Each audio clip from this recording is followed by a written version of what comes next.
बहुत साल पहले आज के सिंध प्रदेश में एक बेहद शक्तिशाली राजा राज करता था, हमीर सुमरा। उसका किला इतना मजबूत था कि कोई भी दुश्मन उसे जीत नहीं पाता था। लेकिन उसकी असली ताकत उसकी सेना नहीं थी। उस किले की रक्षा खुद दिव्य शक्तियां करती थी, माता सिकोटर और पठापीर। कहा जाता है कि ये दोनों हर समय किले की चौकसी करते थे। उनकी नज़रों से कोई बच नहीं सकता था। जब भी कोई राजा हमला करता तो उसके तीर हवा में ही खत्म हो जाते और पूरी सेना हारकर वापस लौट जाती। धीरे धीरे पूरे इलाके में डर फैल गया। हमीर सुमरा को हराना नामुमकिन है। लेकिन कहानी यही खत्म नहीं होती, क्योंकि जल्द ही आने वाला था एक ऐसा योद्धा जो इस अजेय किले को चुनौती देने वाला था। रान नवघण की बहन जाहर को क्रूर राजा हमीर सुमरा ने बंदी बना लिया। अंधेरी कैद में बैठी जाहर आंखों में आंसू, दिल में डर, हर पल अपने भाई को याद कर रही थी। कंपते हाथों से उसने एक चिट्ठी लिखी, भैया मुझे बचा लो।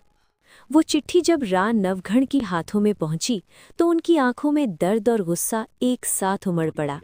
उन्होंने उसी क्षण संकल्प लिया, जब तक अपनी बहन को आज़ाद नहीं कराऊंगा तब तक चैन से नहीं बैठूंगा।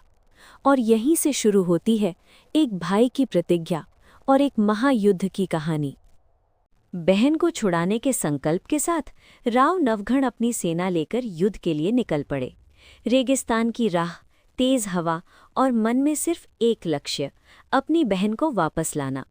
तभी अचानक आसमान में दिव्य प्रकाश फैलता है और प्रकट होती है माता खोडियार। क्षण भर में वो नवघण के भाले पर विराजमान हो जाती हैं। पूरा वातावरण भक्ति और शक्ति से भर उठता है। नवघण हाथ जोड़कर माता को प्रणाम करता है और माता खोडियार मार्गदर्शन देते हुए कहती हैं, हे नवघण, आगे का मार्ग आसान नहीं है।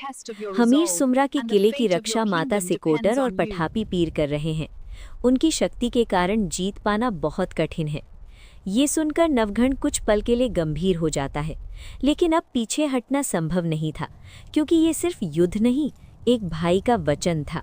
जब युद्ध से पहले सच्चाई जानना जरूरी हुआ, तब माता खोडियार ने एक अद्भुत निर्णय लिया। क्षण भर में उन्होंने अपना दिव्य रूप बदल लिया और एक छोटी सी देव चकली बनकर आकाश मार्ग से उड़ चली। चुपचाप, बिना किसी को पता चले, वो सीधे पहुंची हमीर सुमरा के गढ़ पर।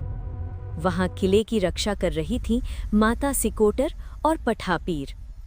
खोडियार माता अपने असली रूप में प्रकट हुईं और गंभीर स्वर में बोलीं, हे सिकोटर, क्या तुम जानती हो कि तुम किसका साथ दे रही हो?